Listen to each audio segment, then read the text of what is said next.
Leppämäkikös moi! Jos, eli sikäpäs se vähän kanavaani. Eli kuten nimestä päättelitte, niin tällä kanavalla tulee vähän näitä elokuvaisia videoita.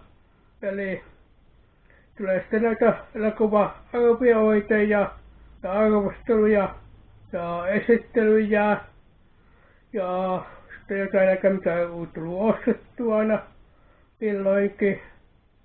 Ja sitten tekee näistä näyttelijöistä ja varmaan sitten jotain elokuvallista musiikkia kenties ja niin poispäin. Ja laitetaan palautetta, mitä kaikki haluatte nähdä elokuviin liittyen. No, laitetaan palautetta ja kommenttia. Ja tämä oli tällä kertaa tässä oikein ensi videoon. Moikka!